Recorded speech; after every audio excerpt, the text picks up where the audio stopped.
to Other Lands Editing Podcast, where two speculative fiction writers and editors help you craft fantastical worlds by keeping an eye on exacting editing and foundational writing principles. Every 2 weeks, we bring you interviews with other writers, advice on editing and writers' craft pitfalls, and reviews of popular media to help you grow. So sit back, relax, and join Margaret Bates and Midnight Boss as we discuss all things writing and editing.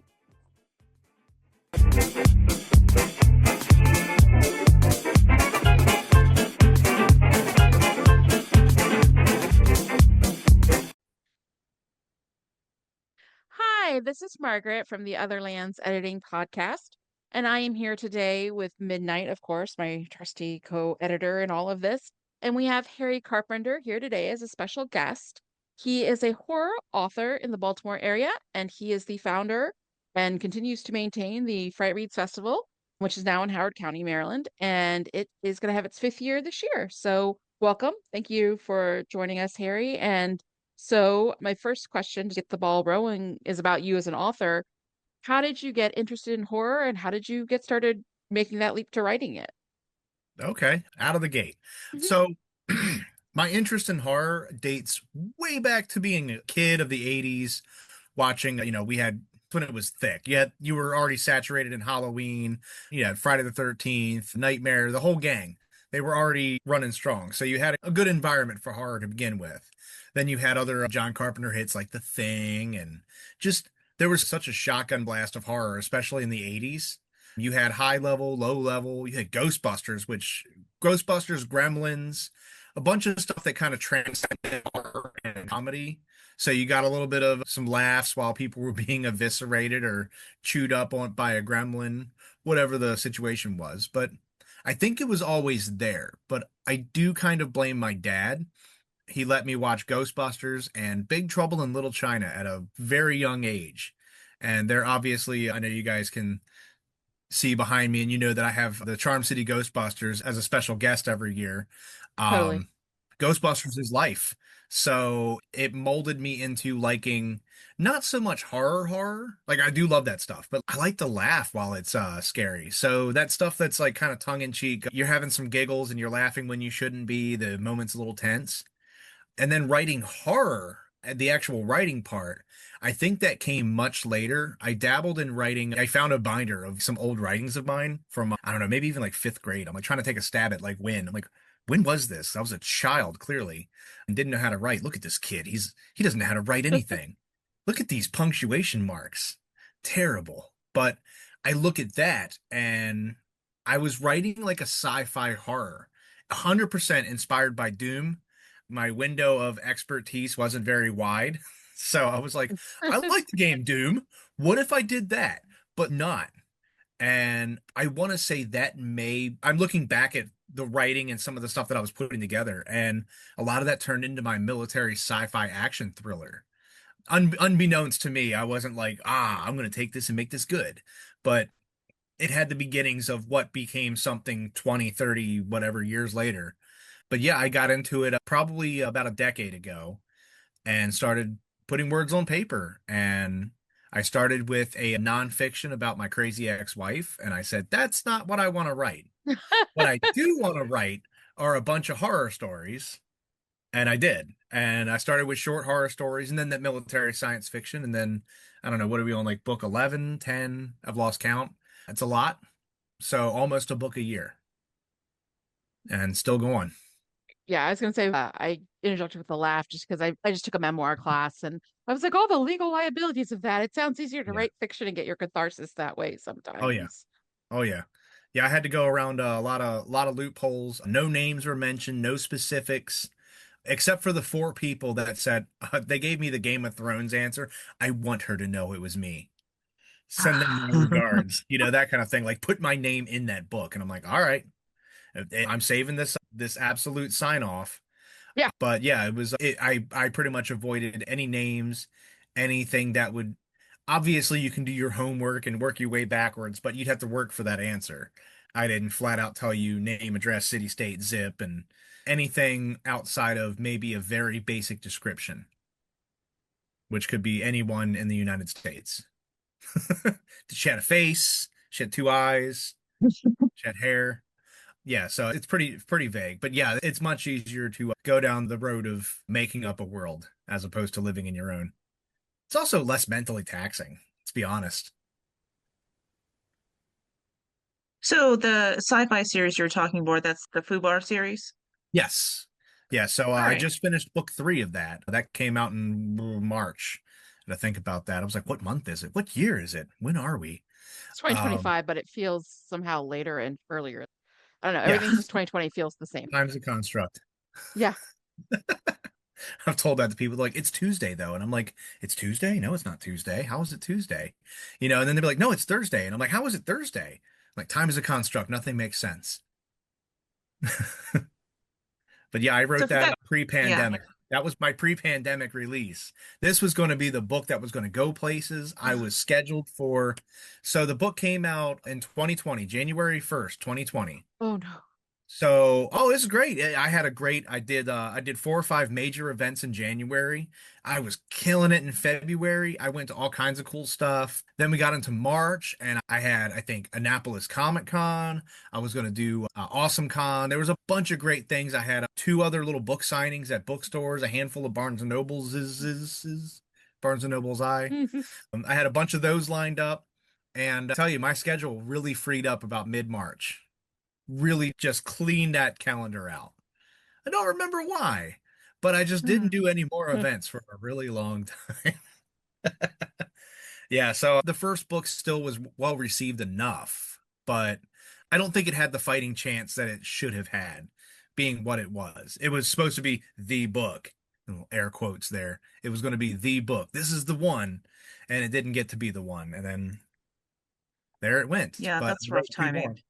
Yeah. It's good. It would be good to have like a the long series ready to go for people to suddenly get into and buy all your books, but it's not a good time to start No, no. because people are sitting around and not doing anything.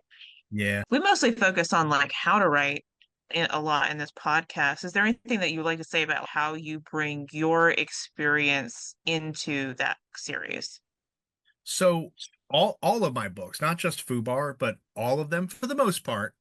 There's a couple of them that there may be little sprinkles of me in, but Fubar definitely, and the new one that's coming out, 100% through and through. Especially with Fubar, it's me. Let's be honest. It's a different character name. It's the guy's name is Jason Chantry, and he's an army soldier.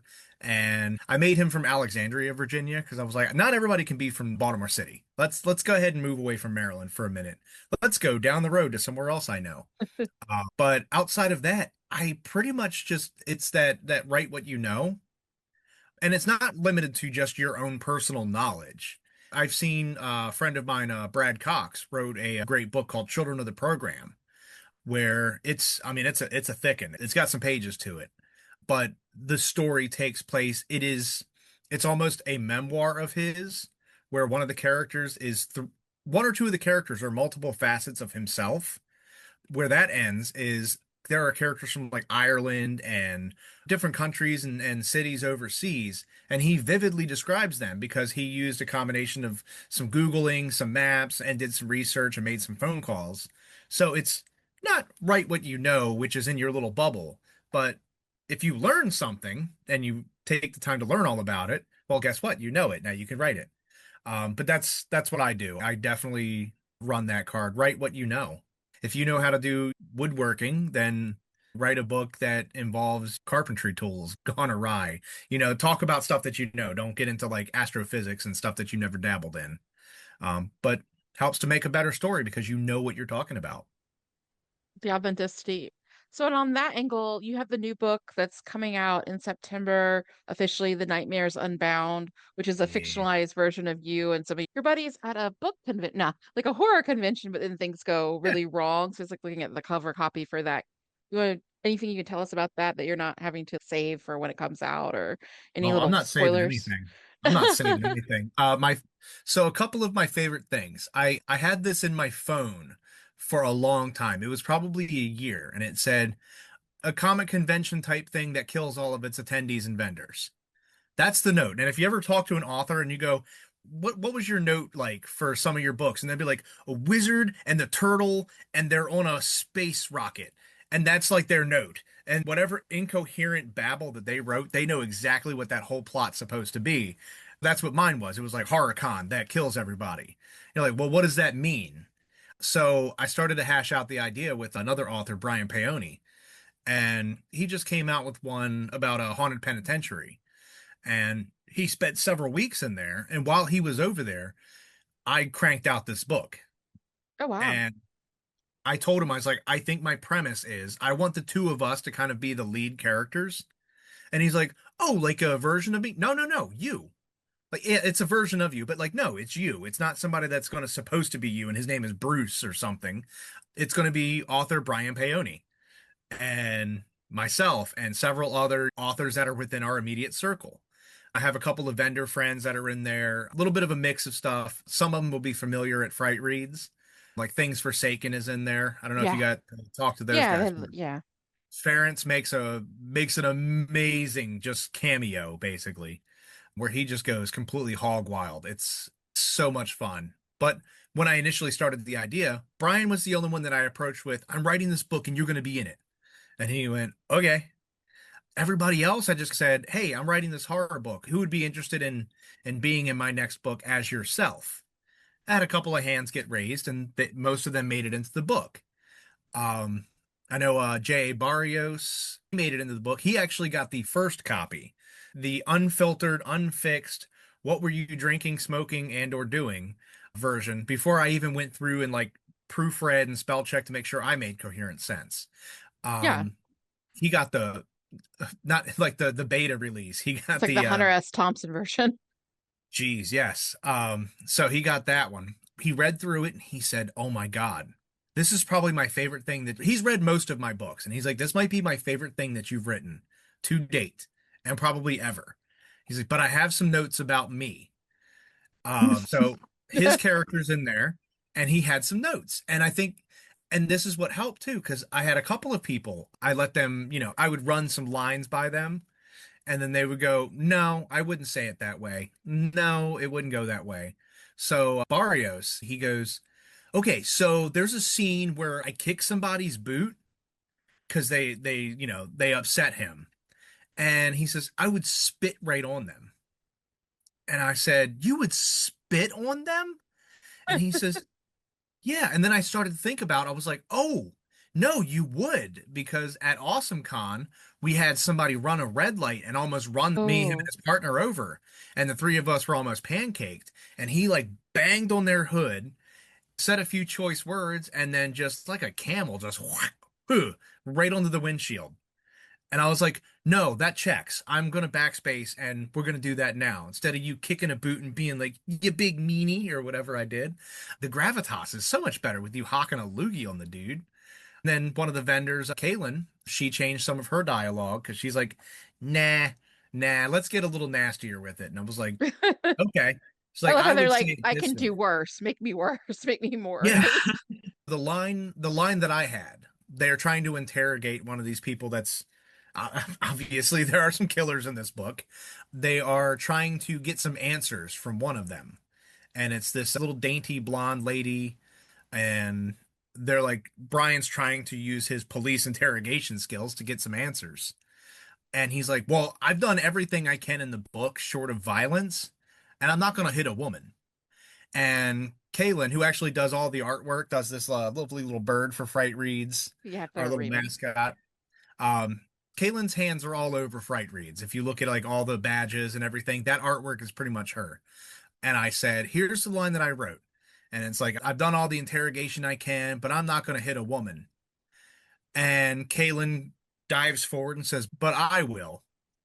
And it's still funny. And I was like, that's funny, but I will. Pop.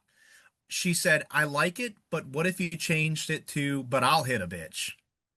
Oh my goodness. And the dynamic of that dialogue line just, wow. Like you read that, you're just like, yeah, that's it. That's the way it should have sounded. And I did that with a couple other people. We just made sure that some of their nuances were right. Brian constantly making like Wizard of Oz reference for the most part, because he does that in real life.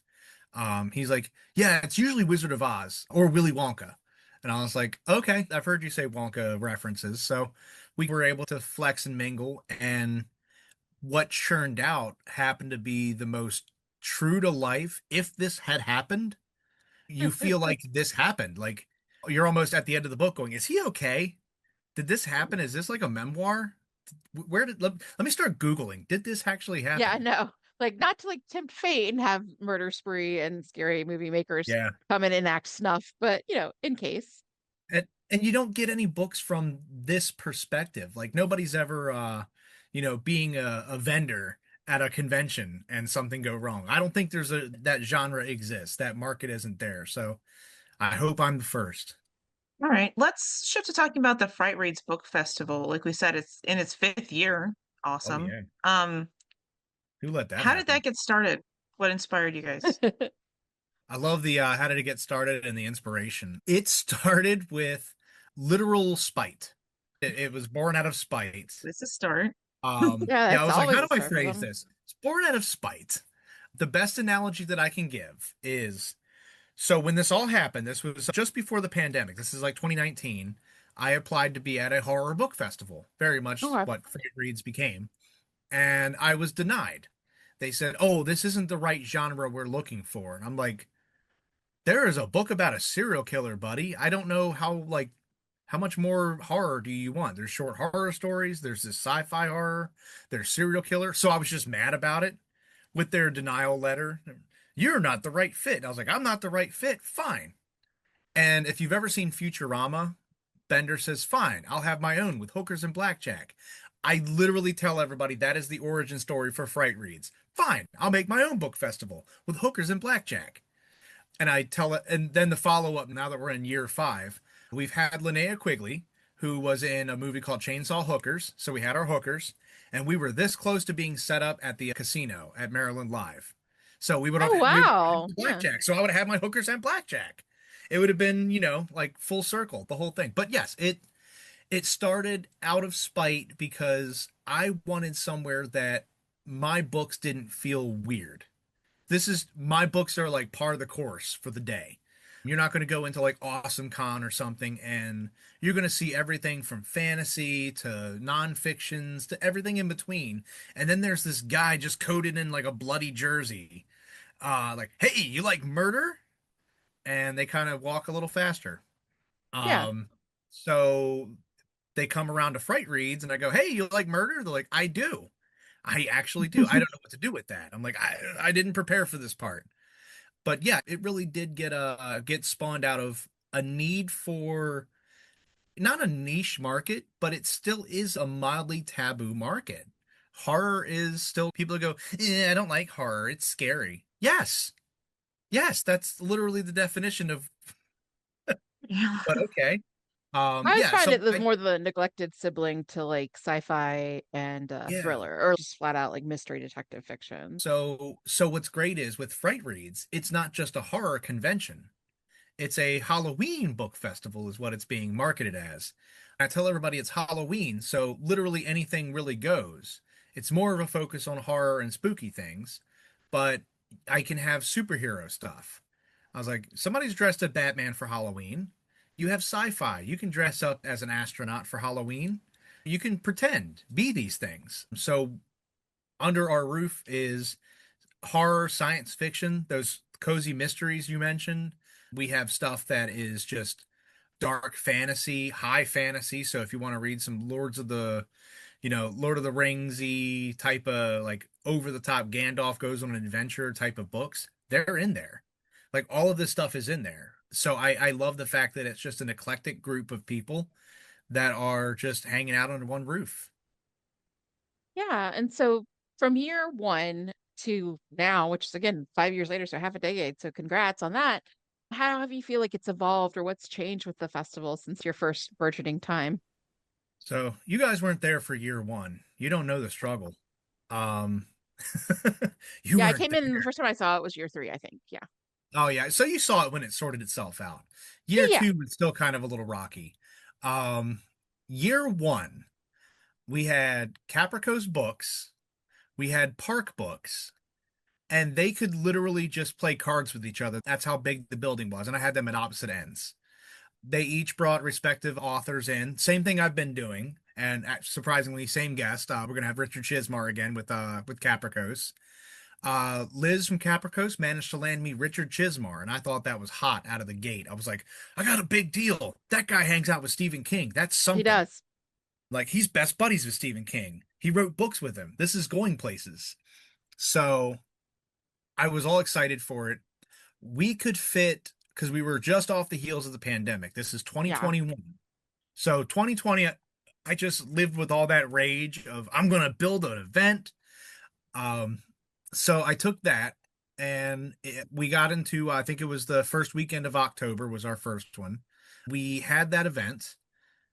We had 25 vendors, 24 of them showed, and one of them left early because he didn't sell anything in the first 10 minutes.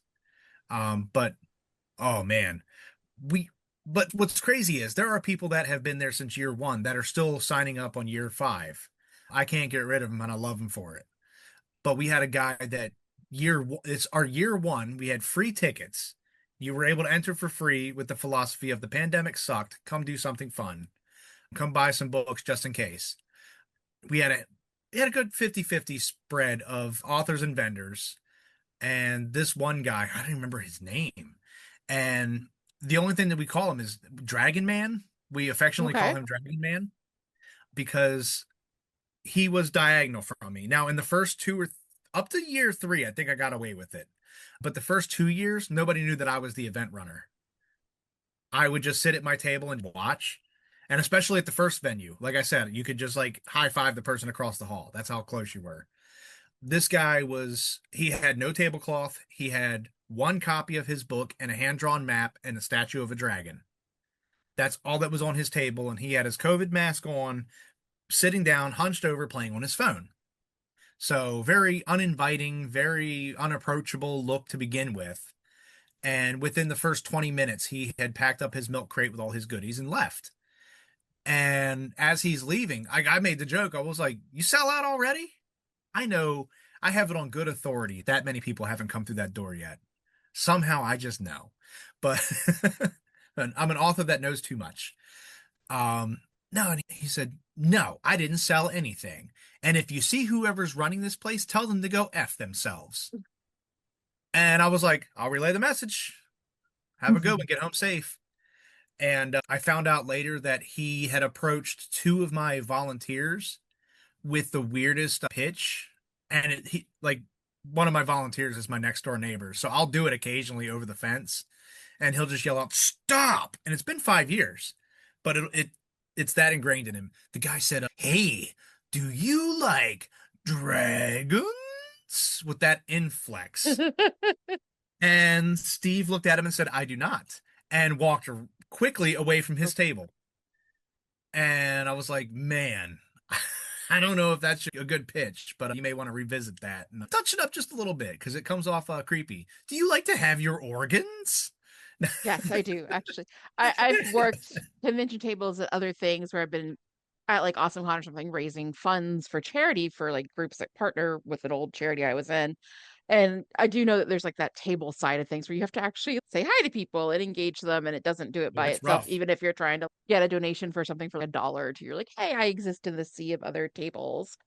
You have to approach people. And I've seen people that have like you have no people skills as the author, so you got to get your mouthpiece. You got to get your sales buddy. You need your advocate, somebody that can be your mouthpiece for you and heckle the crowd and whatnot. So it's a learning curve for everybody as an author, as a vendor. Sometimes it just doesn't sell itself. You have to sell it for you. Okay, so this year you're not going to be in a closet. You're going to be at the Howard County Fairgrounds. Are we Benfield excited wasn't about being at the fairgrounds? Benfield wasn't a closet. It was a walk-in. We were meaning for Um, the year one when you were describing it as whatever the yeah, first venue was. I'll say Yeah, Yeah. of yeah. So course. the Benfield was a good midway upgrade. Let's be honest. The only downside was there was zero parking. We had Yeah. 13 parking spots, and five of them were taken up. But the biggest thing about going to the fairgrounds this year is parking. I don't even care about the size of the building. The building could be the exact same size, and I wouldn't really be that upset. It's the fact that I have paved gigantic parking lot. We can actually fit cars out there and people don't have to park on the side of the street, down the hill, around the corner, all that other mess that we had to do the last 3 years. Yeah. Um, yeah, the last 3 years at Benfield have been a little parking restricted. But otherwise, building was fine. So how do you upgrade?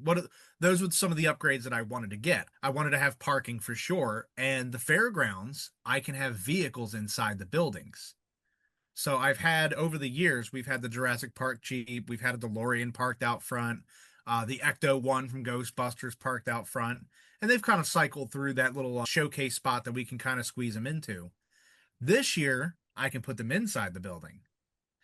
So that's a huge upgrade with the fairgrounds. I have a mermaid group that can put their fish tank inside and swim around. So they like dress up like mermaids and get in their own tank this year? Excuse me, dress up. They are Oh, mermaids. okay. How That's dare you? awesome. Yeah, but That's yes, really cool. I hope that they can pull it off because I asked for a little 50-50 of like traditional sirens with the fangs Okay. and then the Little Mermaid side of the house, for a little bit for everybody. You don't want it to be too spooky, but I always try to make sure it's geared for all ages. So anybody that's too sensitive to really scary stuff, can you imagine going to go meet a mermaid and they got the fangs, um, fangs and claws? But then at least you would have like the Ariel-esque Little Mermaid type to kind of balance it out, and you could be like, oh, I want to talk to the nice mermaid, not the evil murdery mermaid. So Not we're able to traumatize put kids too that in much. there because like we're looking to put that in there because we couldn't do that with the sports center because they had a nice squishy sports ball floor and you can't put a nice and heavy several bajillion pound water filled tank on a nice squishy sports ball floor, No. otherwise you don't have sports To have ball a sports floor. ball floor anymore. Yeah. Yeah. So a lot of really great changes came with the new venue. We have more than just the one building, so we have two of our main buildings, and then just up the hill we have a building booked out for our private theater. We'll have a film festival that Things Forsaken has actually sponsored. So it's the Things Forsaken Film Festival, and you'll be able to watch their movie there among others. There's a lot that I can get crazy with here, and we got the hot dog guy from last year back. So if that doesn't sell it for you, I don't know what does. And I did see on your site the hot dog guy has gluten-free options. So that is nice. I guess gluten-free buns He as well. he's Nice. got gluten free. He's got vegan options. The boxes have been checked. So Yeah, totally. and that's how I kind of do things. And I've done that since year one. I want to create the as exclusive as I can get and inclusive. I want it to be so much fun for everybody. But I want it to feel like we're in a secret club. Like, oh, you didn't go to Fright Reads?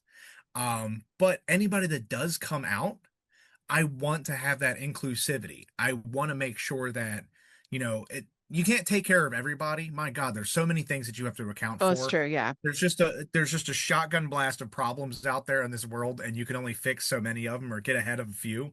So the easy low-hanging fruit was make sure my food vendor had the appropriate options. So I even try to find out when we did our after parties and stuff, the restaurant had to have gluten and vegan options or some semblance of. Um, but having a food truck, this is going to be the sole food that's basically provided for the event. If I had one guy that had the sugariest and most gluten filled and meat filled items, that doesn't really help everybody. So I try to make sure that yes, he did have vegan, he did have gluten free, he's got all the different options. Yeah, And so no, yeah, Midnight over there is gluten-free, so we're really conscious of where can we find something that doesn't have some bread and grain in it. So it gets really appreciated. yeah. So you had talked a little bit about how things remembered or that Things group, Forsaken. that's it, things forsaken. One of them deals with Close baby doll heads, observers. the other one engraves your silver. Yeah, exactly. So they're doing the film festival, but you also were able to get some pretty interesting and like cool special guests, like Heather Graham and Adam Cesar, who are authors, and they've done. I know that Adam Cesar had the Clown in a Cornfield, which became sort of like this Yeah. sort of hit of like it was smaller What a and like had movie. sort of interesting releases and stuff, but like What a great it was like movie. a legit hit with like clowns, cornfields, the whole thing. It like surprised Yeah. people this year. So, how is the process of getting authors to come? How do you get ones who are maybe goals or reaches like Heather Graham or Cesar? What's the process for that? So it's funny because like I said, in year one, I asked Caprico's Books. I said, Liz, I would love to have you on board. Is there somebody you can get? And she says, I have a lead on Richard Chismar, Is he local and to I can Maryland, by get the him. way? I always wondered. What's that? Is Rich? Chismar from this Yeah, area? Yeah, that's what I yeah, thought. yeah. He's up north, so he's not too far. He's I don't know. At all times, it feels like he's a half hour away, but that's Maryland in a nutshell, right? Everything's a Right? half hour, even if it's 2 hours. It's a half hour away. Where's Ocean City? It's like a half hour. It's like three. But yeah, she got me Chismar, so that kind of opened it up. As year two got in, we had Justina Ireland. And that was again another one that Liz had a connection to, also local. She's going to be at something soon. I don't remember what, but she's going to be at an event. I saw her name pop up. Oh, it was Farpoint. Oh yeah. Not quite soon. That's like in February, but still, soon. Time is a construct. We discussed this, but soon-ish.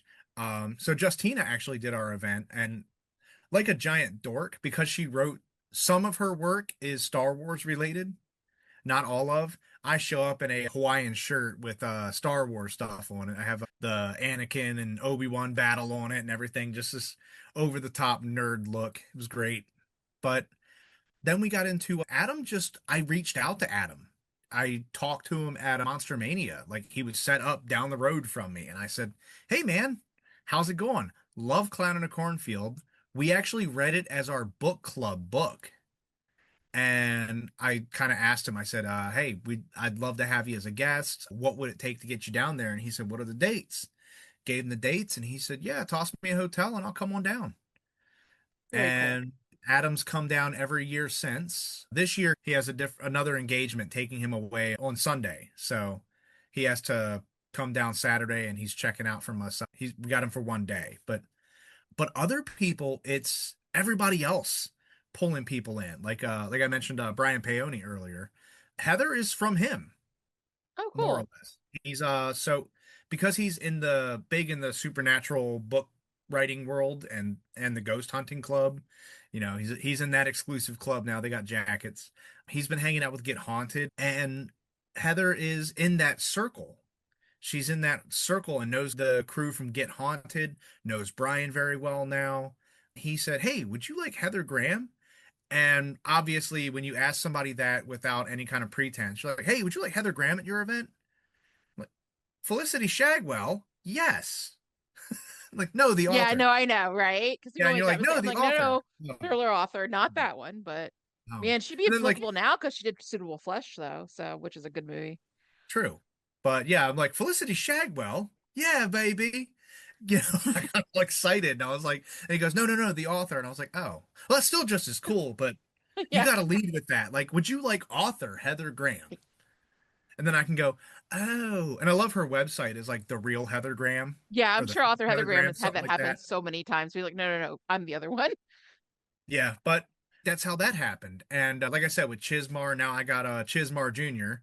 His son Billy writes. So Billy's Yeah, actually making his Fright Reads debut this year. We're gonna have his book come out. Trying to think of anybody else that we've had. Ron Malfi. He's just a good he's buddy local of too, mine. I think. Yeah, he's very local. I could literally have a beer with him if I wanted to. That local to me. Yeah, Um, but he's just a good dude, and we came up in some of the same circuits. And he can't do it this year. I think his new book is taking him out of state, but he's been pretty good about coming down. But it's a lot of these people are just they're in my current network prior to writing, and I'm able to just call in the favor or, hey, you know how you made it kind of big? Would you like to come down here and do my thing? No big deal or anything. But most of the time, that's what it is. It's just getting to know people within the system and doing these events and meeting the authors. and you all Um, came up together, or some of you did, so that helps create those yeah, yeah. networks. Some of us either came up together or we ran in the same circles, but never with each other. Like Ron Malfi has the band Veer, and because I'm friends with another guy, Kevin Hawk, who runs Transcendent Events, and they do a lot of concerts, there the two had met. My two worlds had come together, and I got to meet Malfi at StellarCon a couple years ago, and it's been good since. I've had him at almost every year. Very So cool. it's all just lucky happenstances, really. Like, just I have emails that I'll send out that don't go anywhere, but I've been having better luck with, "Hey, do you want so and so?" Yes. Yes, I will. So Jeff Strand is in my event. This is a really funny story because we read a short horror story Christmas book collection for our book club, and Jeff Strand had one in there that was essentially the song Christmas Shoes just weaponized. And if you're not familiar with Christmas Shoes, you It's need like to go this through really your. schmaltzy country thing, right? The Christmas shoes one, the Oh, original version. schmalty is not the word I use. The saddest song that has ever been written for no reason. It has no reason to be this sad. It's terrible. It's just sad. There's a Rob Lowe Hallmark Yeah, Channel movie about it. It's I saw some YouTubers make fun of that one once because yeah. it's Well, very Jeff MST for Strand. Cable. Oh man, you can't. I don't even think those guys can handle it. There's just too much to work with. They never have a moment. But Jeff wrote this short story, and I was like, "You guys, we got to have Jeff at Fright Reads. I don't care what it takes, what I got to do." I emailed him, and I think it was under the pretenses, "Hi, we just read your short story, Good Deeds, and there's a real big personal connection with the Christmas shoes story." And I explained to him about our friend Maurice, who had since passed away. He used to troll people with karaoke. You would just have Bon Jovi and Queen and Fall Out Boy, and then here he comes up. It was almost Christmas Eve. And and I was like, it was just so funny. That's what the story happened to be about. And now Jeff is coming back for another year. So this will be year 2 for Jeff. Very cool. I just So love that it's someone it's takes weird how something that that's happens. like sentimental and it's like, I can make a parody of it and I can make it scarier. Obviously, much scarier. It wasn't even scary. It was just like it was the shortest story in the book, and it was very tongue in cheek and just fun. And you were laughing, and you shouldn't have been laughing. But it was like, it was violent, it was bloody, but you're just like, oh my God. I don't know if it's just the backstory that we knew, but it just made that story like 10 times sweeter. So at the FrightReads Festival, you'll also have members from Trauma and stars from Nightmare on Elm Street and other series. Can you talk a little bit about recruiting them and other celebrities? How is it different from recruiting within the book sphere? It's different. With books, there's a visibility thing. I don't know if you've been on Amazon lately, but there's 10 bajillion books out there. Yes, there Everybody's are. an Yeah. author. Not all of them are good. Half of them are probably terrible. The other half, you could probably divide that in half again to readable, and then you have your core select good authors. So it's such an oversaturated market. It's hard to find somebody that's just in the weeds. With movies, it's a big difference. It's something that you visually can see. You can get excited. You can meet a cast member of a TV show or movie that, you didn't think you could meet. Like I got to meet Marcy Darcy herself, Amanda Bierce, up at a Creature Feature, and she was so fantastic. I was expecting her to just completely just, I don't want to talk about Married with Children, but she loves it. She's finally realized what an impact that show has had and what kind of a long-lasting power. So I love meeting those kind of celebrities. So that's pretty much what I try to book are people that you're like, I didn't think to meet them, but I absolutely should. So with you mentioned Trauma first. With Trauma, I didn't have Lloyd first. I actually had Jane Jensen first because again, I'm going to throw his name out there. Somebody's going to buy his books because of this. Be like, what is this guy all about? Brian Paoni. He has been friends with Jane for a long time, since the 90s. And I don't know who he's not friends with.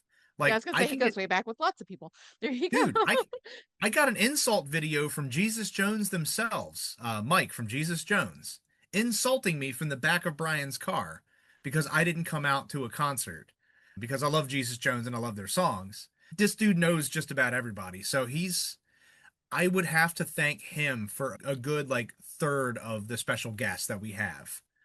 But he got me Jane Jensen. That's actually before we got on this. That was who I was on the phone with. But she was in one Trauma film, Romeo and Juliet. Which is really famous though. It's got the guns in it, Yeah, I know. and I think it's one of the first like, things he got to like write and like work on yeah, is James that Gunn. was. It's like And I big to gun stuff. somebody, and they're like, the way you're saying it is that you have a movie with the guns in it." And I was like, "Yes, I do. It's Jane Jensen. She was in the movie with the guns. They're her co-stars. You dummy." Like, understand the context, but like you don't understand this movie. It's out there. It's a pretty big one. it's a fun, stupid trauma film, as they all are. And then I said, oh, well, it'd be cool if I had Lloyd, because I think this would be a good get, and it would help Jane too by having a little bit of trauma action. I guess I had enough trauma happening that I summoned the powers, and Lloyd's now on board. I actually got to talk to some of the guys, Frankie Bones and the guys that work in his circle and everything, and they were very glad. They've been trying to get Lloyd to come down my way Oh, for the cool. last year or two. So now the Go the to pieces Baltimore, are, see the crabs. yeah, come see the crabs. Come get crabs. I don't know. Hmm. See how you feel. Yeah. Depends what you're into. I'm not here to tell you what to do. Then Lloyd kind of fell into play. Outside of that, a lot of them I have to thank. I don't know if you got to meet her last year. She was hanging out with Bill Perry up at the People Under the Stairs area, but Donna Jean does just about every horror convention that she can drive to feasibly on the East Coast. Cool. She is a horror icon in her own right just because of how invested she is with the community. She's just friends with every celebrity that they talk to her. Like she's really good friends with the Kane Hodder. Oh, wow. Um, like actual buddies. Like they both are Yeah. cancer survivors, and that's what they connected over. So now they call each other when they're having a rough day. Wouldn't that be cool just to be able to like, hey, Jason Voorhees, what's up, Yeah, buddy? totally. I was gonna. So she's gotten a few people in contact, but also so is Matt Burns. Matt used to run a Four State Comic Con. So he's still got a bunch of connections and he still knows people and he's still in the circuit. So he's thrown me Beatrice, as you mentioned from Nightmare on Elm Street. I got Freddy Krueger's mom, and we got that set up. We got Tara Buckman from Cannonball Run. Oh, wow. Um, yeah, one of the Lambo blondes. So we have her, but she was also in Silent Night, Deadly Night with Linnea Quigley, who we had as a guest prior. And now I'm just friends with Stay Puft the Marshmallow Man. So I just reached out to Billy and I said, "You coming to see your family?" And we worked it out to have him come into Fright Reads and then hang out with his family for the rest of the week because Which it's is it's his amazing. birthday week. It's his Because, birthday week. yeah, So you mentioned how much Ghostbusters meant to you, but those were big movies for, I think, both of us respectively. My brother I was mean, super into those. And I think one of the first movies I ever saw in the theaters when I was like 3 was Ghostbusters 2. So anything Ghostbusters is always amazing. yeah, Um, Looping back to films, I know you mentioned now because you have the more space, you have the film festival coming up. The Things yeah. Forsaken is running. Have you gotten to see any of the clips of the films that are going to be there, or know anything about the ones that I think it's at least 3 that they're going to set up there, or any hints on So what they're going to be I about? have seen I have seen Things Forsaken. I've seen their movie. That's a that's a movie. I don't think I have anything that is rated for a child to be near, let alone inside and watching. I don't think they should even like touch the wall of the building. I watched the Things Forsaken's part one. I don't know that they're going to have part two. I think we came to terms with that. We'll just show part one and be done with it. Um, there is a scene, and it's not CGI, it's not prosthetics, it is practical effects, where one of the characters is hung from meat hooks, like Oh, quite literally just from the chest, hanging backwards, just suspended. And I was just like, I don't get squeamish often, but I looked at this and I was like, oh, no. And he was hung up. He genuinely, they said they did one take, and I was like, yeah, oh, I don't do multiple takes of that. You're right. Yeah, that's a one and done. You didn't get it. Sorry, we don't need it. yeah. Uh, It's like I like my body in one place. Yeah, one piece. yeah. So there are, it deals with a lot of time jump. There's some emotional trauma being worked out. There's a man hooked up on meat hooks, like some Hellraiser level stuff. But it deals with like a lot of the Native American traditions. Like it's got a little bit of everything, a little bit of shamanism. I was pulling a lot of different vibes out of it. So that's the one that I've seen, I think, from start to finish.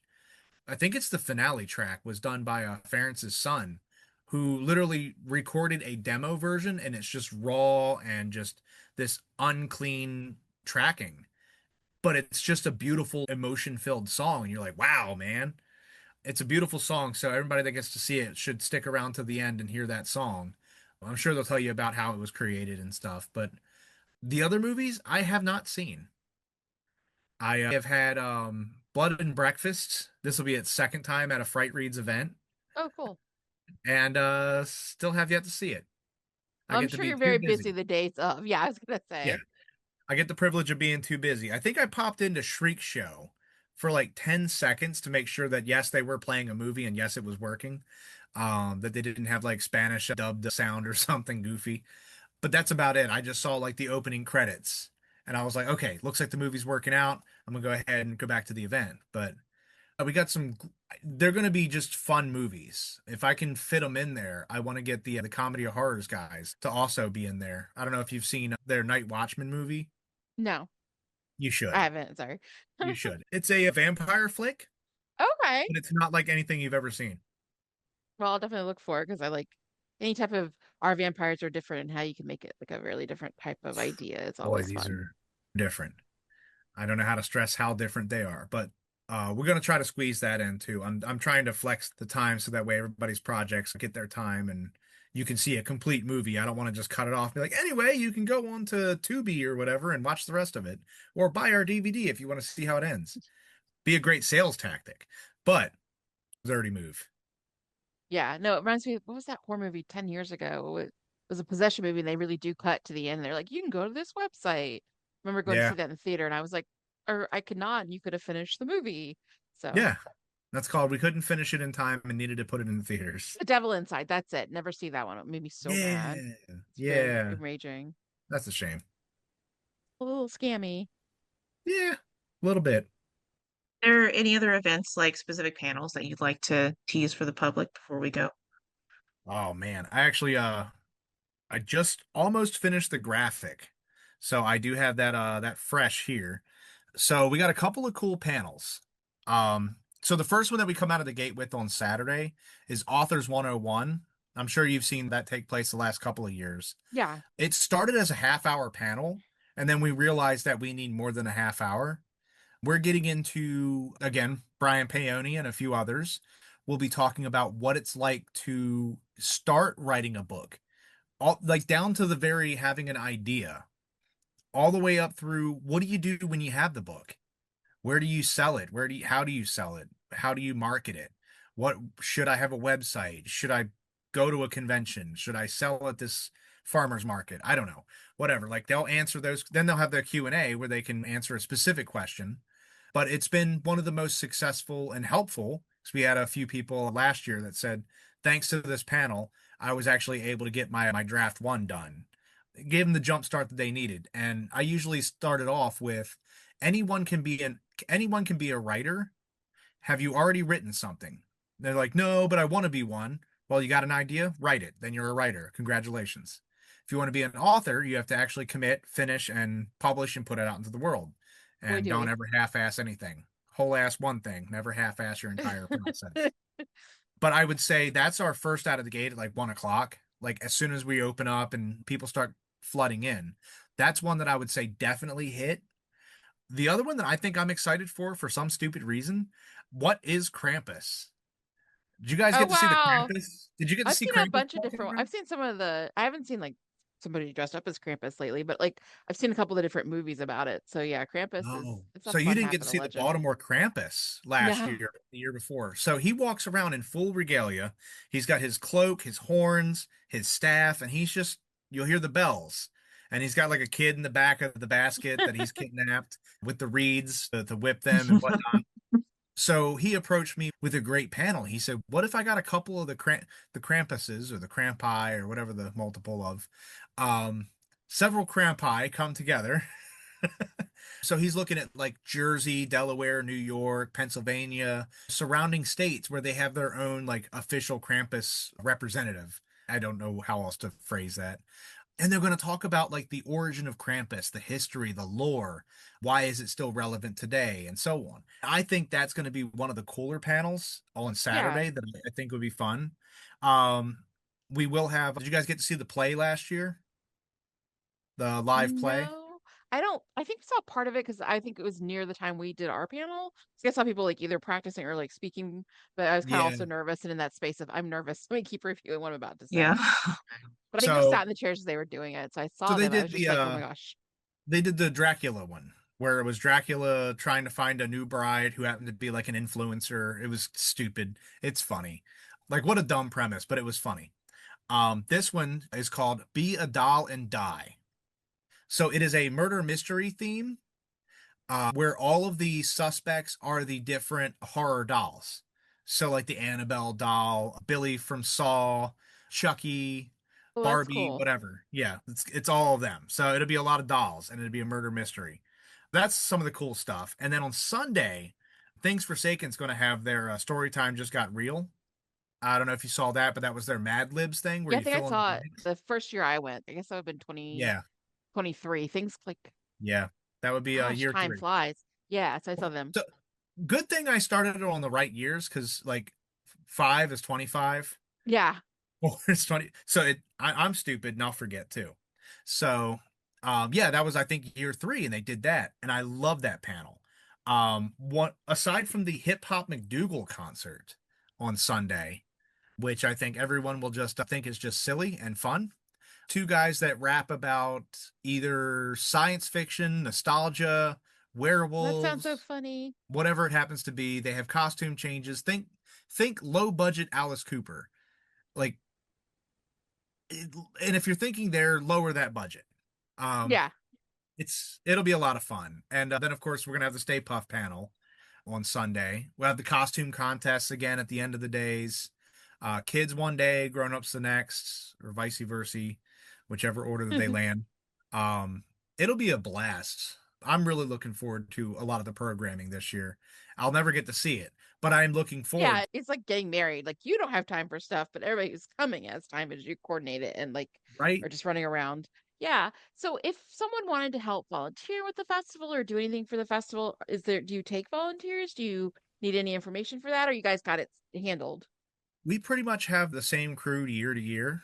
Cool. Um, I would say if anybody wants to get involved, just show up. Be a regular. I've had a few Supporting it people. by showing up. Yeah, I've had a few people that I have one person that has attended since year one, and I'm like, do you want like a t-shirt to work here? I can save you a couple of bucks on a ticket. You won't have any more back or legs. You'll be tired, but I can save you some money on entry. So sometimes I'll have people that do that. But overall, we have the same core crew. I like to keep it that way because if we start bringing in weird outsiders and then I got to do background checks on people just in case because we do have a lot of kid-centric stuff and That makes a lot of sense too. it gets goofy and I like to know all my people. So And it's so fun. just if you want to plug your websites and your socials for like Fright Weeds and for your own author site, what's the website? And also, are you guys on Instagram or you're on TikTok? Where are you all that we can Oh find my you? God. Like the socials. We're on TikTok. Do I upload to TikTok? Absolutely not, but it's there.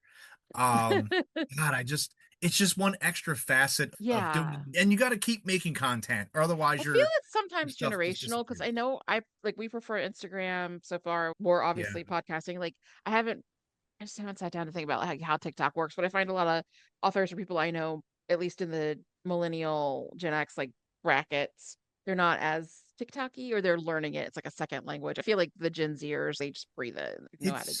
I mean, for me personally, it's the creating of content and the need to constantly be making. I'm like, I gotta make enough stuff. I gotta make a whole book festival. I gotta write books. I don't have time to do some stupid dance to some song that I don't know. It's funny because if you've seen any of the promotional stuff that I put out, 90% of the songs are older songs.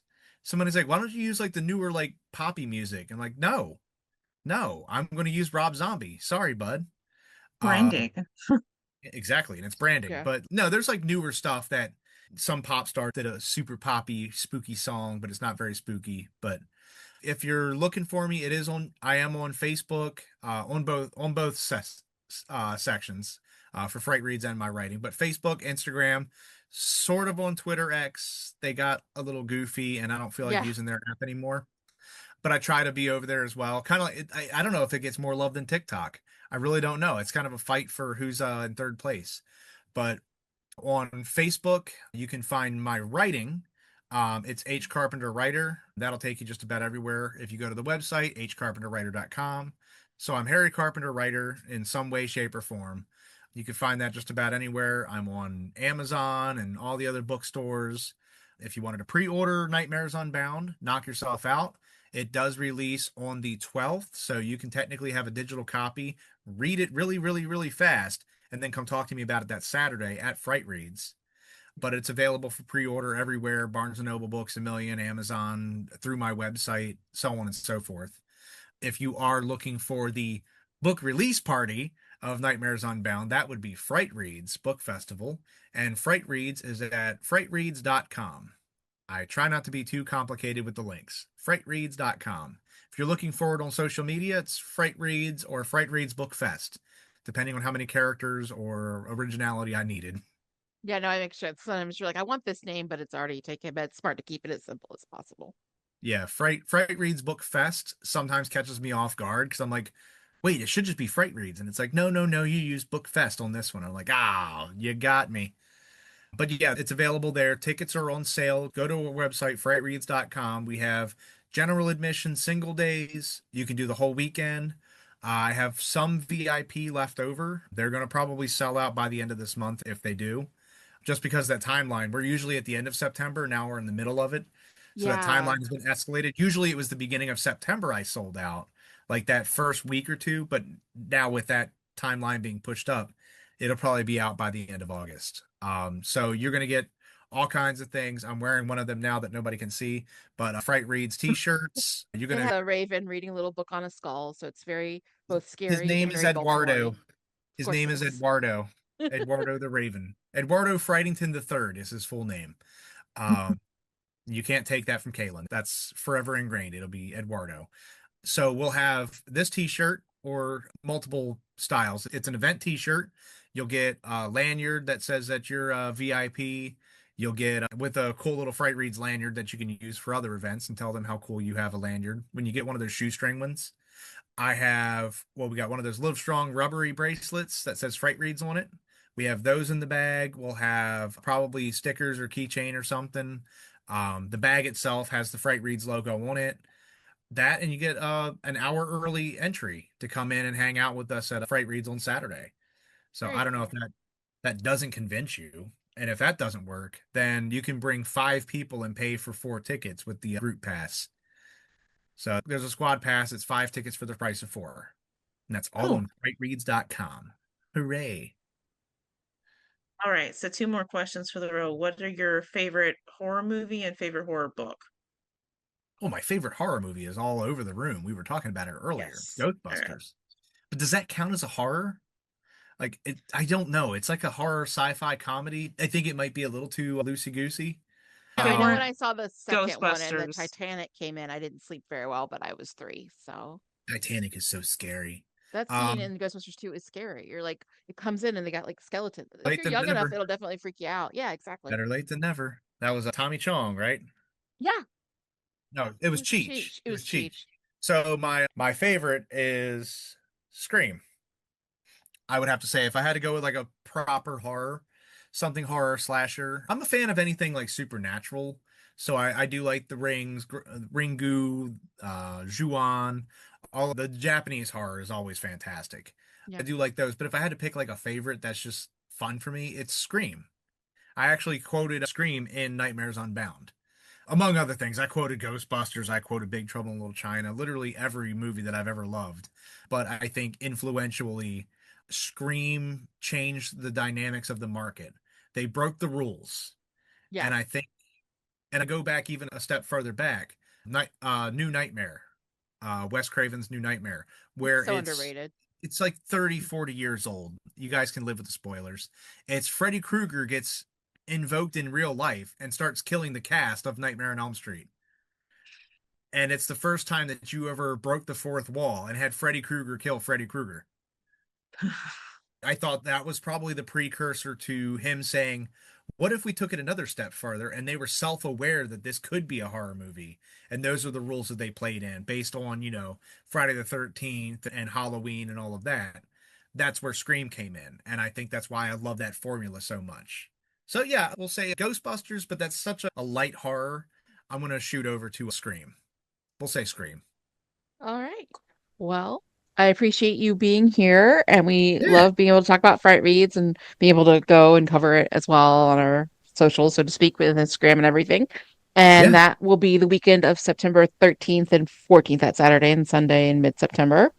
Yep. And we'll see y'all there. And thank you, people, for listening to the podcast. And as far as Other Lands editing goes, we'll be back in a couple weeks. So see you then. We'll see you guys then.